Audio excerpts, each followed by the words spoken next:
to believe 150%. You have to go all in. You have to believe. But the truth of the matter is, and you guys could probably agree with me on this, like if you really tap in and you really ask yourself, how often do you believe 100% before you do something? Because I didn't believe 100% that I could change my life at that time. I believed a little bit more than I didn't. I believed 51%. And that's all you need, because there's always going to be a little bit of doubt. We're humans. Every time that you don't stick to the commitment that you make, you're actually telling your subconscious mind that you don't trust yourself to take action when you're feeling fear. You can't do that. You didn't do it last time. You're not confident. You can't trust yourself to do it. So stick to the commitments you make with yourself. Take action, and every single time you do it, you put another coin in your confidence bank. And then pretty soon you become very, very, very wealthy in confidence. Light it up.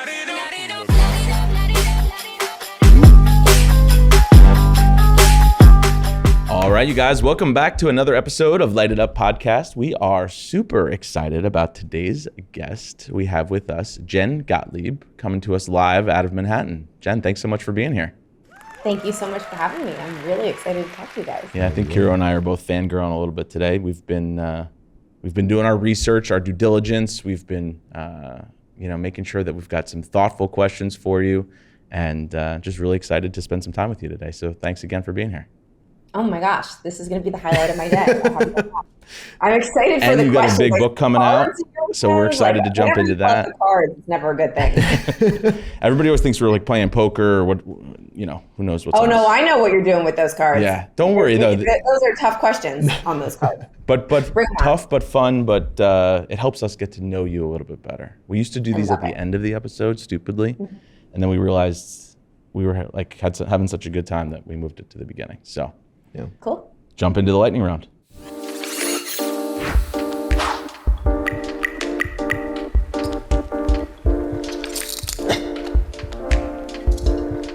All right. So first question, if you can have dinner with anyone dead or alive, who would it be and why?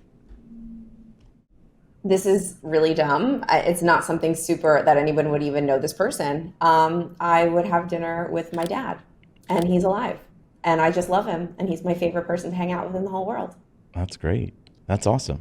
It always tells us so much about the person when we ask that question. I always bust his chops about asking everybody that, but some people will say like their parents. Some people will say grandparents who had passed away. Other people will be like, Eddie Van Halen. Yeah. I don't know. We've gotten some crazy ones. Yeah. But I'm curious. Tell me, what's one thing that your dad taught you that resonates with you or sticks with you the most? Like a big lesson. My dad has always been my number one fan. Like he's holds the role of president in the Jen Gottlieb fan club. And he's always said to me to treat everybody equally, always, since I was a little girl. I treat everybody equally, make everybody that you talk to feel seen, and always be exactly who you are because you're perfect as you are. And he always wanted me to just shine my gifts everywhere. I was the craziest kid in the world. I would always make him videotape me while I was singing and dancing to Michael Jackson for hours and hours and hours. I would have killed little me. I would have been get away from me. Yeah. But my dad was just let's go, sing it louder, be louder, and just really encouraging me to shine my light and be exactly who I was, weird, out there, loud. He's do it big, girl, yeah. And always believed in me. So that, I think that now as an adult, I take that with me so much, and that's part of the message that I teach people. And so I have him to thank for it. Yeah, and that's a big thing too, because you were an actress before this in your previous life. So having someone be a supportive role in an industry that's so much, so many people fail, that's a huge thing to have. And especially in an entrepreneurial role too. That's massive. That's pretty cool. All right, cool. What important truth do few people agree with you on? Do few people agree with me on? Because there's a lot of important truths. And do few people agree with me? I've been having a conversation that I dress when I speak on stages as Jen. So meaning I wear whatever the hell I want. And if you watch my Instagram reels, you will see that I love fashion. I love little dresses. I love crop tops. I love to just express myself and who I am in my fullness of being seen and being me when I'm on stage. And that makes me give the greatest keynote ever. And I'm such a believer in women, men, whoever they are, just getting on stage and being their most authentic selves, whatever the stage is for them. So you guys are in hoodies on your podcast. You know, there's a lot of guy speakers that go on stages in like their ball caps and their sneakers, or some people wear a suit and a tie, and that's them, and that's great. I've had quite a few corporate stages that have said to me, we don't want you on our stage because of the way that you dress, and we can't bring you on our stage because you dress too provocative or too nightclub, or, you know, it's just not for like, which is, I think in 2023 and the way that things are going, I think that trying to tell somebody that they can't be their most authentic selves when they're actually teaching and inspiring others to do just that is totally, I mean, I don't agree with it. So I'm going out and saying, listen, if you want to create a stage for yourself now in the world that we live in, which is this world of social media and this world of getting out there and speaking your truth and being authentic and being real, and that's how you're going to attract customers and clients and people that are going to listen to you, and that's how you're going to help the most people, you need to show up as you. So the thing that I believe in is I don't care what stage it is. I've been telling people, I'm like, listen, if you don't like the way that I dress, then that's cool. I'm not good for your stage. I'm not good for your audience. Like, love ya, bye. And there will be many more that will like what I have to bring as far as like everything that is me. That's a good one. I genuinely got pissed off when you said that they didn't want you on the stage because of how you dressed. I was pissed off for you. You know, I was like, well, then you're not going on that stage. That stage is not for you. And I'm sure you. No, and it's what's fun is that I wrote a post about it, and I didn't know it like went viral because so many people were like just up in arms. So many women, especially. Like it's so, I mean, it's something that we really need to change. And that's why I'm trying to get up there and really change the game in this industry that I feel like is a little old school. And we're going to judge it up. So there you have it, KIRO. On this stage, you're free to wear whatever crop tops you want. Without judgment from you. I appreciate that so much. No judgment, buddy. He hates it when I wear these Crocs when I come in, but whatever. You, boo. Thank you. I appreciate it. All right, next question. And this is almost a little redundant, so I'm sorry. Who is your biggest role model? All right. I have a lot of role models. I have a lot of mentors. I have virtual mentors in my head that I look up to, and then I also have real life mentors. I have mentors in the form of people that actually help me on a daily basis, and they know that they're my mentor. And then I have people that help me and they don't even realize that they're helping me. So there's so many. But the first person that came to mind, lightning round, is my husband. And my husband is my role model in business and in communication and in determination and discipline. He's really shown me through just watching him how to communicate with people, how to be a connector, how to provide unbelievable amounts of value to people, how to teach, how to coach. I've really learned a lot about business and come into the person that I am by watching him. And he mentors me every single day. Shout out, Chris. I love that. That's a good one. All right. What was an enormous failure or something that changed in your life that sort of changed everything going forward? Any big turning points for you? I mean, you guys probably know a lot of them if you've done research on me. I'm going to tell you one that you might not know, though. Okay. And this might not sound like a huge failure, but it actually turned into something that now still to this day is one of my superpowers, which is being able to sell from stage. The first time I ever had the opportunity to sell anything from stage was when Chris was doing his events back in the day before we were really business partners. He was doing these events called Unfair Advantage Live. And this was the first time that I had like really spoken on a stage as me and not as an actress. So I was like Jen speaking on a stage, not saying lines, like being part of this event and helping him out. And he was like, I have an offer that we're going to give to the people in the audience, and you're going to give the pitch. And I'm like, great. How hard could it be? Right? Is that a skill? I don't know. I could just get up there and read the slides, whatever. I didn't practice. I didn't understand that people trained for years and years and years to learn how to do this skill of selling from stage. And I get up on that stage and I shit the bed like I've never in my life. Meaning, you guys just like put yourselves there in the audience. I'm like tripping over my heels. I couldn't read what was behind me. I'm stumbling over my words. I don't even know what I'm talking about. The whole audience is completely silent. And we get to the end of the pitch, and there's these gift bags on the stage. And the whole point is like, okay, everyone that wants to sign up, come on up and grab your gift bag. And so I'm like, everybody that wants to sign up, come on up and grab your gift bag. And the whole room is silent. And this event, like the whole point, it was a, of course it's a 3-day event where you're learning and connecting and there's all these great things happening, but it's a sales event. Like Yeah. we wanted to sell our offer, and the whole team, Chris, everyone's looking at me like, I can't believe that you just did that. No one's moving. Everyone feels bad for me. I'm in tears. Like, I don't even know what to do. Some of the team members are coming up on stage and they're like, please sign up. Please. It was just the most mortifying failure of my life. So I walk backstage and I'm sitting there. I'm thinking in my head, I'm like, what do I do? Do I leave? Like I could leave right now. I felt like I just can't get back on that stage. I can't face these people. I can't face Chris. I can't face anybody. I'm in tears. And I had this heart-to-heart moment with myself. I was like, I have 2 options right now. I can either walk out the door and never come back, and this is an epic failure, and I'm just like done, or I can figure out a way to shift my energy and fix this. And for me, the only way I know how to shift energy at all within myself is, and especially at that time, is to dance and perform, because that's my background. And those events at that time didn't really have any music. It was like background music, so there was no dancing or anything. Now our events have lots of dancing, and this is why.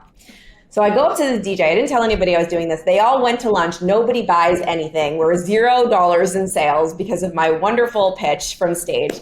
And I go up to the DJ. I'm like, listen, when we come back from lunch, I want you to blast this song, the Justin Timberlake song, Can't Stop the Feeling, like the cheesiest song ever in the world, but like such a happy song. I'm like, I want you to blast it from beginning to end, and I don't want you to stop the music, and I want you to turn it up really loud. And this DJ looks at me like I'm crazy because he just saw the hot mess that I just did on stage already and felt so bad for me. He's like, are you serious?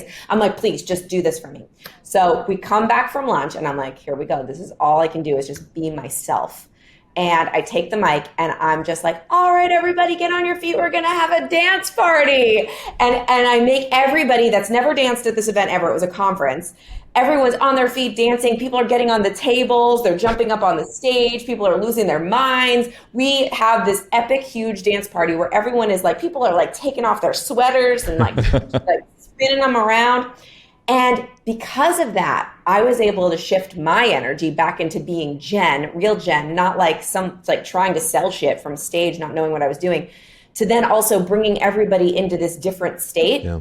We ended up making well over $1 million at that event. Wow. And I learned the greatest lesson of all time, 2 lessons. Number 1, whenever I come back to who I truly am and my true self, which is someone that likes to sing and dance, somebody that brings that type of energy into the room, I always win. And then number 3, I don't know, another tip is that dance parties always shift energy. So now in our company, part of our culture and part of what we do is every event, no matter it's on Zoom, virtually, or in person, we've got dance parties after lunch. We open everything with music, and it's become part of our whole thing. And it never was until that epic failure.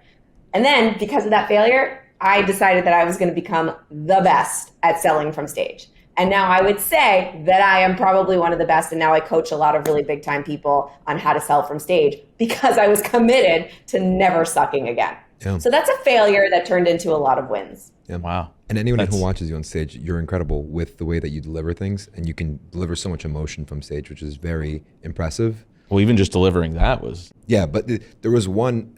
I don't remember the exact words, but you were putting everybody in a room. I don't know if it was like an NLP thing where it's like, all right, you feel it in your body. And it was just like, I was like, oh my God. Like I'm watching it on the video. I'm like, I feel it too.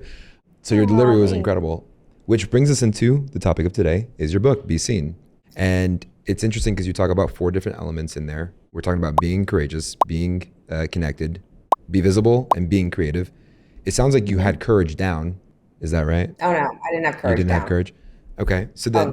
Can you walk us through your journey? Because for someone to be able to preach about being courageous, being creative, being visual and visible, and being connected, you had to have gone through those failures that now are your pillars. Yeah, that's the book. It is my journey and my truth of having to go from being a petrified girl that didn't believe in herself and didn't know who she was to developing courage and not necessarily ever really becoming completely fearless, but being really, really courageous enough to take action even though I felt fear. And my journey really started, the book opens up with me on the dressing room floor of my TV show that I was on for 14 seasons. I was on That Metal Show, which is a heavy metal talk show, all about heavy metal music. And I spent 5 years portraying this version of myself that couldn't have been further from who I really was. Mm-hmm. because I hated heavy metal music. I didn't know a thing about heavy metal music, but I got this job because I was an actress and I was auditioning and I was trying to get roles, and I got this amazing job on this show on VH1. I'm like, sure, I could be this. I could be whatever you want me to be. And before I knew it, I was like this super blonde, super like sexed up, like Vanna White of the heavy metal world. And everybody thought that I was Miss Box of Junk from that metal show. That was my role on the show. Yeah. My name was Miss Box of Junk.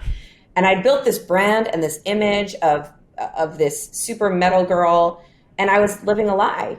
And usually when you're living a lie in your professional life, especially if you're building a brand that's really, it was who I was. I was Jen, right? But I was this version of Jen that was like, who the hell is this girl? I don't know. And usually when you're building a brand like that that's out of alignment, you start to become out of alignment in your personal life too.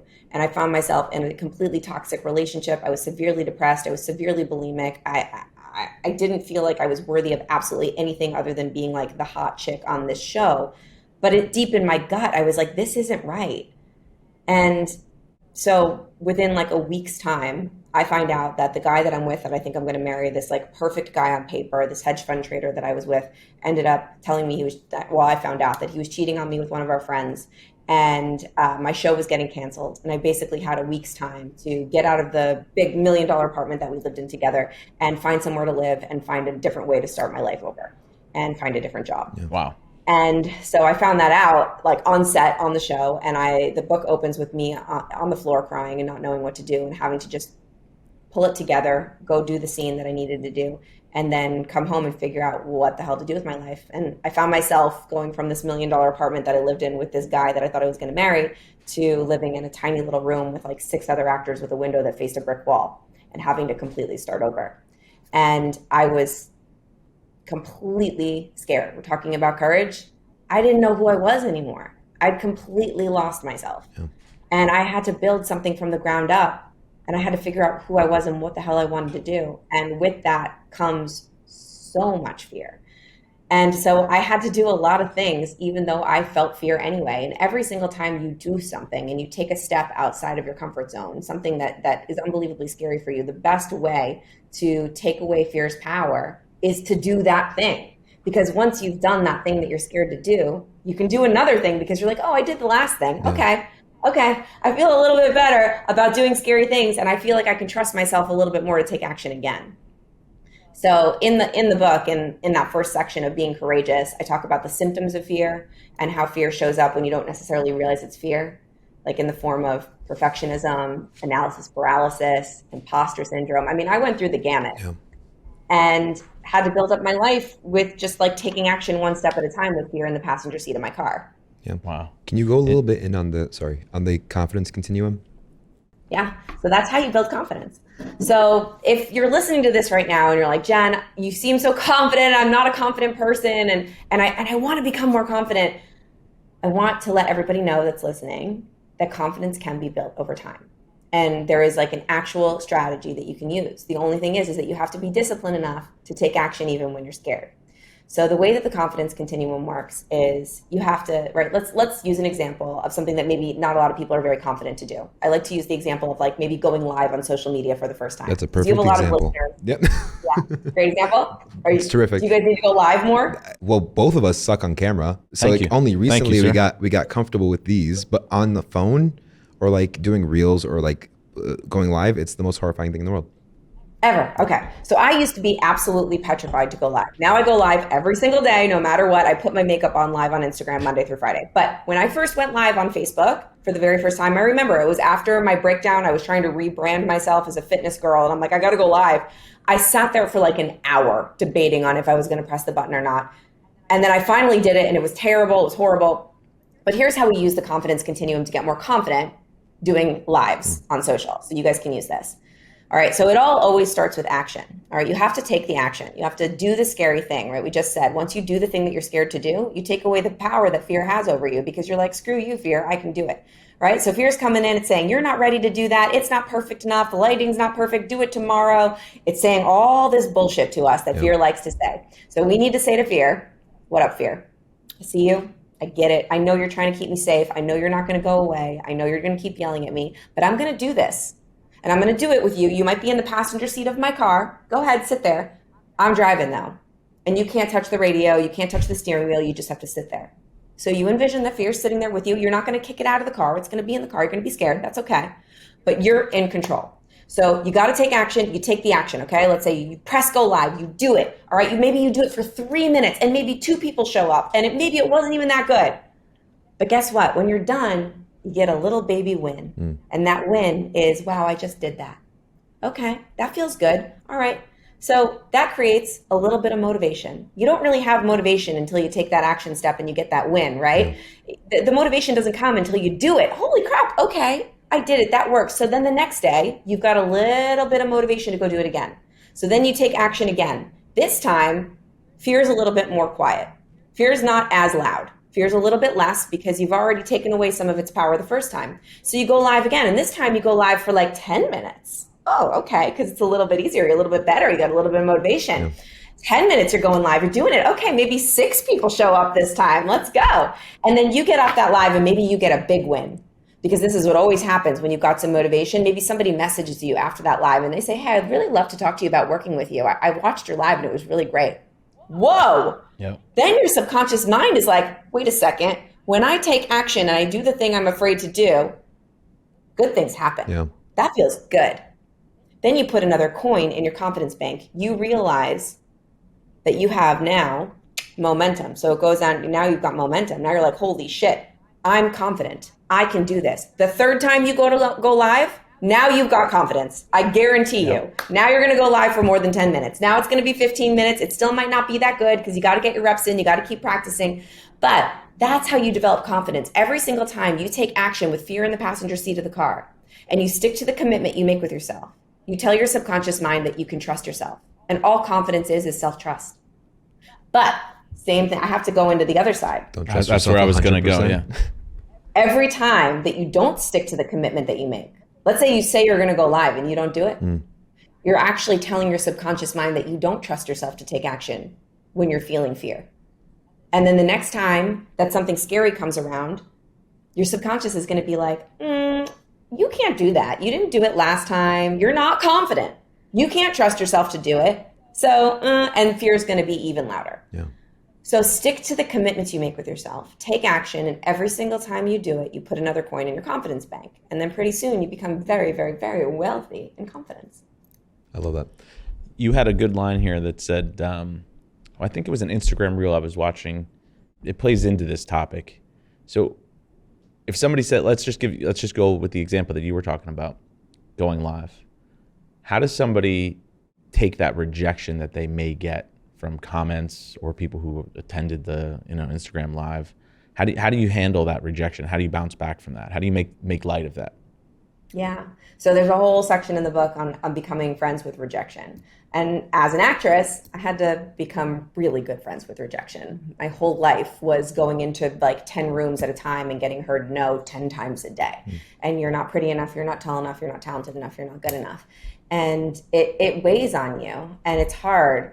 But the more that I experienced it as an actress and the more that I experienced the fact that every single no that I got during that time in my life was actually leading me to the biggest yes ever, which is where I am now. Yeah. Right? So every no, if you can understand that every no, every hater, every experience that you don't get that you wanted is actually just opening space for a different yes, for a yes that you're supposed to be doing, then you have freedom from rejection. I'm going to address the haters on the internet first, and then I'm going to go into more about like actual rejection. Like let's say you're putting yourself out there to maybe get a book deal or speak on a stage or, try to get a job. So, but haters on the internet are different. There's always going to be haters on the internet. But I can promise you that there's nobody that's happier or more successful than you that's talking shit to you on your social media. Okay? Hurt people hurt people. So whenever somebody comments negatively on my social media, which they do, like I'll have people on my Instagram lives in the morning being like, giving me like middle finger emojis and saying like, F you, you suck. I'm like, so I'm like, oh my God, I'm so sorry. I love you so much. I'm sending you so much love. Yeah. It's impossible for someone to get angry if you're genuinely just sending them love. So what I do is I remind myself that that person's hurting. I look at it. I know that I've activated them because they're hurting within their lives. And I just send them gratitude. I send them love. I block, I delete, and I move on with my life. Yeah. And I remember that anyone that's taking time to do that is in very much pain. So I'm just like, I love you. I'm grateful for you. I'm sorry. I'm sending you love. I'm sending you energy. And I hope that something that I said resonated within your heart in some way, shape, or form. And if not, that's cool. Bye-bye, block, delete. Or sometimes I don't even delete. Sometimes I'll leave it there and I'll comment and I'll be like, great point. I love that. Thank you so much for commenting. I'm sending you so much love. Smiley face. And it's not even like trying to be an asshole by saying that. It's actually genuine. Yeah. So that's what I like to do with haters on the internet. But with rejection, when it comes to like you really want something and you want to get chosen or you want to win or you want something to happen and then you get heard no, that's rough. That's rough. I get no all the time now trying to be a speaker still. Like I'll get people that are like we were just talking about my outfits and, or even like just not getting chosen and somebody else getting chosen instead of me. And I've had to come to terms with the fact that as long as I'm putting myself out there and as long as I'm trying and as long as I'm trying to be successful, I'm going to get rejected. It's actually part of the game. And the more that I'm getting rejected, the more that it means I'm putting myself out there and I'm getting closer to my yes. So what I do is I like to make light out of my rejections. It gives me power. It makes me feel good. So I take all my rejection emails and I screenshot them, even my text messages, like whatever, whenever someone rejects me, and I have a rejection email folder in my iPhone, like iPhotos or whatever, and it says rejection emails. And every once in a while, I'll go in there and I'll just read all my rejection emails out loud and I'll just laugh at them. And I'll be like, oh, this is funny because in a few years, I'm going to be way too expensive for you and you're not even going to be able to afford me. You know, and if you can make light of it, you take away the power that it has over you. And then remember that every single time someone has said no to you, like let's say you get broken up with, I'm so grateful that that asshole dumped me and cheated on me back in the day, because if he didn't, then I wouldn't have gotten my husband, Chris, who is my biggest yes. Every no leads you to a different yes. Yeah. No, that's powerful. I want to know what you meant by why you shouldn't believe in yourself 100%. Yeah. So there's a lot of hustle porn on the internet that will tell you that you have to believe 150%. You have to go all in. You have to believe. But the truth of the matter is, and you guys could probably agree with me on this, like if you really tap in and you really ask yourself, how often do you believe 100% before you do something? Not that often. Like what? Not that often, if at all. So from my personal experience, anytime I ever tried to up level or pitch a stage or do something out of my comfort zone or try something new or write my book, I never believed 100%. Ever. And if I waited to start until I believed in myself 100%, I would never start and I'd still be sitting back 5 years ago or 10 years ago, whenever, sitting looking at that brick wall. Because I didn't believe 100% that I could change my life at that time. I believed a little bit more than I didn't. I believed 51%. And that's all you need, because there's always going to be a little bit of doubt. We're humans. Fear is always going to be there if we're stretching and growing, and we need to be okay with that. The key is to put your arm around fear and put it in the passenger seat of the car and be like, okay, shut up, we're going to do this together. I don't believe 100% that I can do it, but I believe a little bit more than I don't. And that little bit more will get you to take that first action step out the door. It'll get you to do the first thing, to go live for 5 minutes. And then maybe after you went live for 5 minutes, you get up to like 56%. Or 57, and then maybe you get up to 70% because you keep taking action. And clarity follows action. Confidence follows action. But in order to take action, you can't possibly take action with 100% of belief. Right. Like you'd be waiting for a really, really, You're never really going to long be ready. time to do that. Yeah. And I think it's important to remember too that when you do take that action, it's probably going to suck, you know? Like that first time you go live on Instagram, like the reference we were making before. It's going to suck, right? And 2 weeks from now, you're going to look back at that first time you went live and you're going to be like, oh my God, I improved so much better. I'm so much more. And like I like the example you gave before when you went on the stage to do the pitch with the Justin Timberlake song, right? Like at the time, you're like, oh my God, I did it. But when you look back at your presentation today versus then, I'm sure you're like, wow, it's 100 times better. Oh my gosh, you guys, when I look back on the last talk that I did like 2 talks ago versus the talk that I did just the most recent, I'm like, oh, no one look at the one I did 2 times ago. But when I did it, I was like, that was pretty good. We're always growing. We're always growing. Even the greatest athletes, I'd love to use this analogy. Like when you get into the NBA, you don't practice less, you practice more. Right.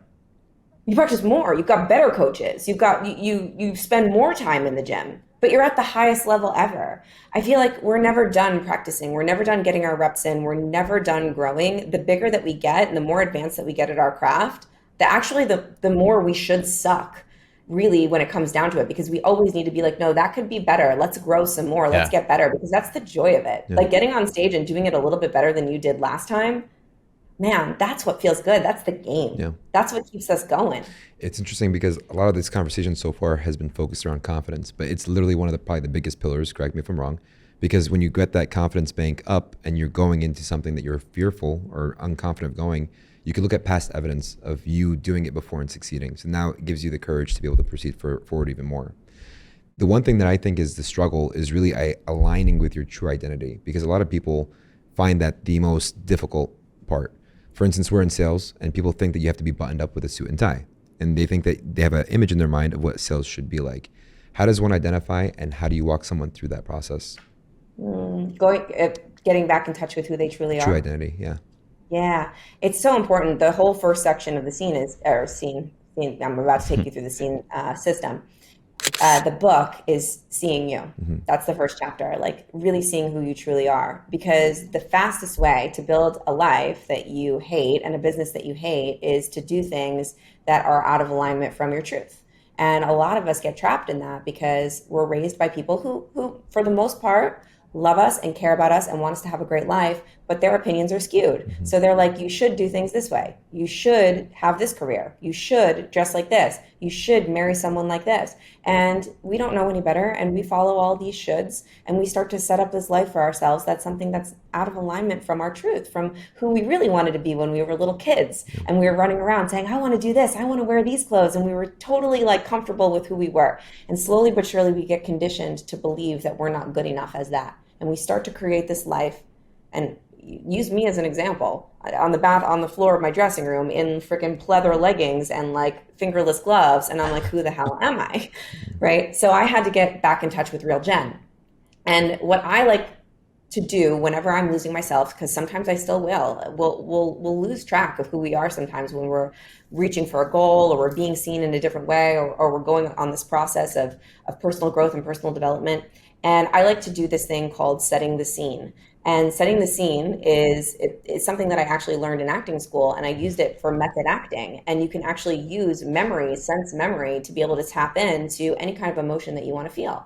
And so what I want people to do when they're tapping into back to who they truly are is to remember who that little kid is, or remember who they were and what life felt like when they were truly in the zone, in the pocket, I like to call it, when you're feeling your most self. So like you guys can think back to a moment right now, like when you were like, oh, that's me. Like I know like when I was doing that thing, I was so me. Whether it was a moment when you were a kid, or maybe at your wedding, or maybe when you spoke on stage wearing a hoodie and your baseball cap for the first time, you're like, this is who I am.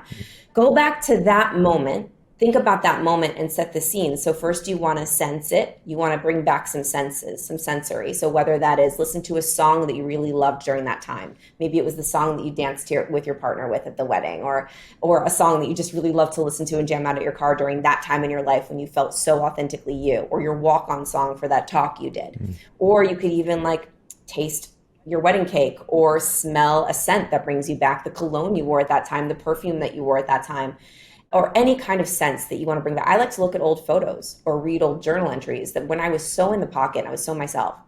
So I'm sensing it, and then I allow that sense to take me into embodying and experiencing that actual feeling. So I'll go for a walk. I call these wonder walks in the book.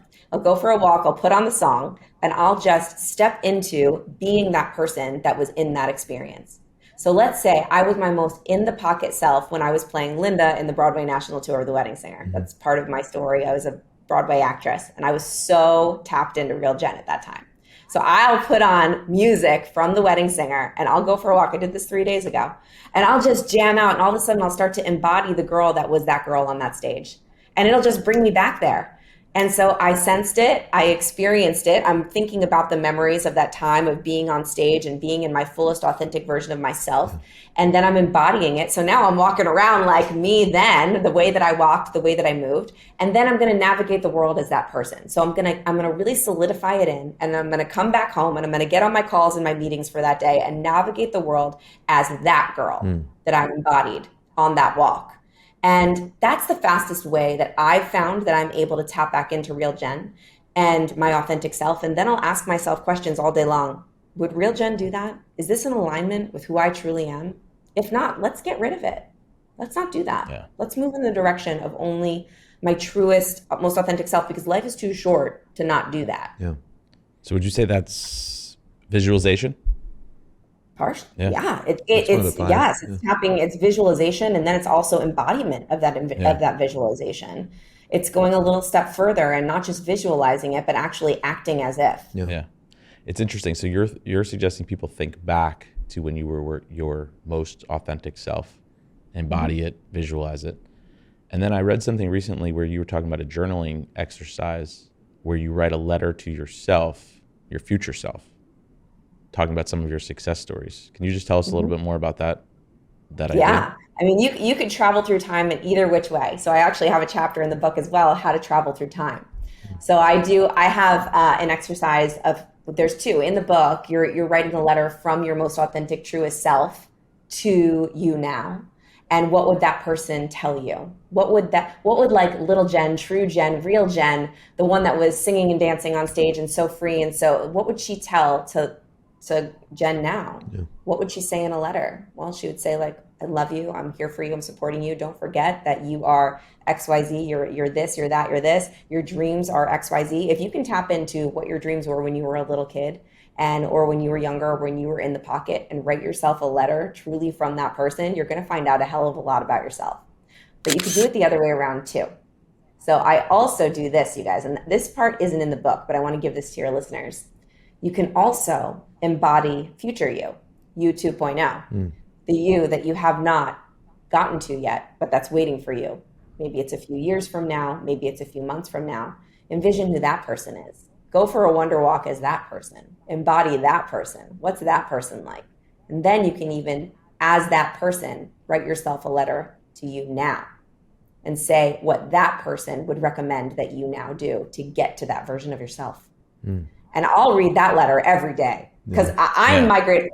Like Jen 2.0 is always coaching me. Like she's who I work for and she's leading the way. So she'll write, like the letter that she wrote me is like, girl, you better put yourself out there today. Yeah. You know, you better get outside your comfort zone. You know that just staying comfortable is not going to get you anywhere.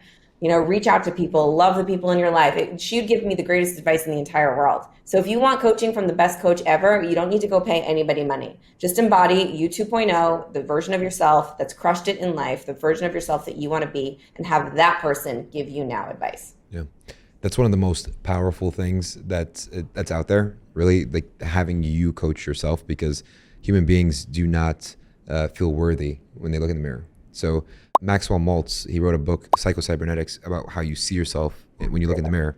So that self-image that you have, if you don't constantly build up your confidence, and if you don't constantly hold yourself at higher standards and constantly get yourself out of your comfort zone and push yourself, then you're receding and you're not going to be willing to do it anymore. And there's a study behind it about medication for people who got like liver transplants or whatever the case it is. And they found that only a third of those transplant patients actually took their medication and on time, when they had the opposite with like an animal, for example. The human would give the animal the medication on schedule, on time, every single time. So when it came to self, they were neglecting themselves, but they were giving all the attention to an animal, and it's because of self-worth. So by coaching yourself, you're giving yourself an alter ego. So that way you can physically battle sometimes with the self-image, but then when you're coaching yourself, it brings you back in to like the true person you're supposed to be and on that journey. That connected with me so much that I rambled on. So I'm just going to ask one question here. I love it. You were talking about why visibility is your responsibility. And I think that's something that's been resonating with us recently. And I just want to hear your perspective on it. Yeah. Well, this podcast, I'm sure, tell me some of the testimonials or messages that you get from people about how this podcast has helped them. Well, there's a lot of them. It's like, oh, I never knew you could do that. Oh, what's that coaching company called? Hey, can we connect with this? I want to know how to do this a little bit better. Oh, I thought that you guys didn't make calls. How does that actually work? Okay, well, how do you handle these objections? They're like endless. Yeah, of course. So could you imagine those people that you were able to help through this podcast, like where they would be or what they would do if you didn't make yourself visible? Or I'll even ask you another question. Who are some of the people that inspired you to start a podcast? Yeah. Tell me. Some coaches, essentially. Yeah. Okay. coaches. But if those people didn't make themselves visible to you, Hmm. if you weren't able to find them, if you weren't able to find me, like we're going to create some content right now that hopefully, I'm hoping if you're listening that this is helping you. Hopefully this helps at least one person. But and this takes balls to be visible, to put out a piece of content, video, put it out into the world, start a podcast, make your voice be heard. We're being visible to help other people. And because of the stuff that we're sharing, hopefully someone is going to go do something that they wouldn't have done before, and it's going to go help somebody else, and then that person, they're going to be in a great mood and they're going to go help somebody else. So if we didn't do this, that person's going to go listen to somebody else's podcast, or maybe hire someone or listen to someone else who maybe isn't as good as you guys and doesn't care as much as you guys, simply because you weren't being seen. So if you have a service, a story, or a product, or a voice that can help people, it's your responsibility to make it visible to the people that need it. Yeah. I would not be speaking my truth, living, like writing this book, nothing, if it wasn't for the people that made themselves visible to me when I really needed them most. In the book, it shares, like, I spent hours on the floor of Barnes and Noble reading books from people like Gabby Bernstein, who wrote the foreword to Be Seen, or like, Oprah Winfrey and Tony Robbins, and even like Lewis House's book and Lori Harder's book and her podcast, and all these people that made themselves visible to me. And if it wasn't for them putting themselves out there and getting past their limiting beliefs on if they were worthy or not, I wouldn't be sitting here right now. Yeah. So in the book, I share a story that goes even deeper than this. Like it was like a life or death situation. So there's this woman, she lets me use her name. Her story is amazing. Her name's Brenda. And after the pandemic, our business pivoted. We had live events for a while, and the pandemic happened, and we couldn't obviously do live events anymore. So we decided to do an online virtual event called the Be on TV Challenge. And we were teaching entrepreneurs how to get on TV, because it was easier than ever, because all of the news stations were doing interviews via Zoom, and we had a media company at the time. So that was what we decided we were going to do. And there's this woman, Brenda. And Brenda was a former Marine. She was sexually abused. She was in a severe depression. And she was on the phone with the suicide hotline one day. And she was going to kill herself. She had a bottle of pills in her hand, and she was going to take herself out. And she called the suicide hotline, and they said, listen, don't take all those pills. Just take one and then go do something else. Go do something. And so she opened her email, and she saw an email from one of our affiliates that said, you should join this Be on TV challenge. She had no desire to be on TV. She just wanted to do something. And she's like, okay, I guess I'll do this thing. So she comes and she joins our Be on TV challenge. And we talk about your mess being your message and showing up and sharing. And we incentivize them to go live. And we teach them something that I teach in the book called the Badass List. And Brenda starts doing her Badass List. And she starts listing out all the things in her life that she's done that were badass. And because of that, we give them this challenge to go live on social media. And she had never been visible or made herself, like, put herself out there or shared her truth with anybody. But we told her to do it, and she's doing this challenge. This is the thing that she's doing. And she went live for, like 15 minutes. And after she went live, she got a message from a woman. And this woman said to her, I was severely depressed because my kid committed suicide. And I hadn't been able to get out of bed for days. And I just got out of bed for the first time because of your live. You inspired me. And now I got out of bed to take care of my other children today. And because because we made ourselves visible and did this challenge, Brenda was able to find us.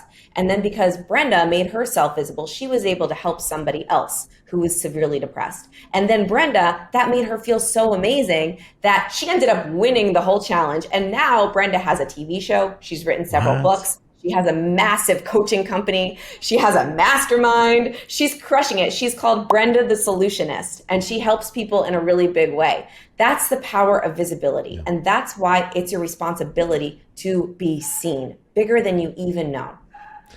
Yeah, you hit it right on the head. I was going to say, for us, the one thing we've learned is that when you're not visible to your audience specifically and the people that you care about, the narrative will be written for you. And then people end up being swayed down a different way. But that is the amount of connecting the dots through what you can actually do. Like, it's unknown, right? And that's pretty powerful in there. You talked about an exercise, I think in another post I saw recently. You said you spend 15 minutes a day engaging on Instagram or other social platforms with people that you want to work with and have relationships with, or business relationships with. Can you talk to us a little bit more about how you set that up? Yeah, this is a great strategy, especially because I know a lot of people that listen to you guys are in sales, and it's really important to make connections. That's what it's all about. But it feels kind of gross and salesy if all you're ever doing is asking people for things, right? And reaching out and just trying to get leads and asking and asking and asking. You need to create the law of reciprocity. You need to be giving, giving, giving, giving, giving before you can make any asks. And I believe that the reason that like our company's been able to become so successful is because Chris and I spend the majority of our time giving and just building relationships with people through providing value. That's always the first step. And any good marketer would know, even if you are just trying to get somebody to buy your stuff, which is like genuinely, I do it for other reasons. It's to build relationships because I want win-win relationships throughout my life. But even like in the book Influence, there's a whole section on the law of reciprocity when it comes to marketing. And you need to give in order for somebody to want to give to you. It's just how the human brain works, right? Like when somebody gives to you, you immediately want to give to them. That's why when you walk into a store, sometimes they'll hand you a bottle of water. That's not because they want you to be hydrated. It's very strategic. They want to give you something so that you feel like, oh, I should probably stay in the store or buy something. They just gave me a bottle of water. It's the same way that people's minds work.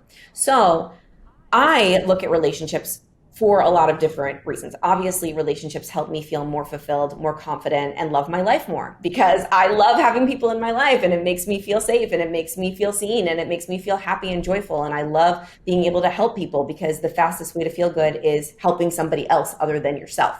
So that's one reason why I like to build relationships. And then the other one, obviously, if I need help with my business, which relationships and networking is key, it's always the shortcut, always, I need to be able to ask people for help. And in order to ask people for help, I need to build the relationship by providing value first. So I don't just like provide value when I know that I need something. I provide value every single day. So that post was basically saying I have a spreadsheet of people so I don't ever forget these people I know that I want to build relationships with and I want to provide value to. So for 15 minutes every single day, it's in my calendar. I strategically go on Facebook or Instagram. Usually it's Instagram. And instead of being just like a scroller and just like being reactive to whatever's coming to me, I am creative in the way of I'm taking action and I'm being,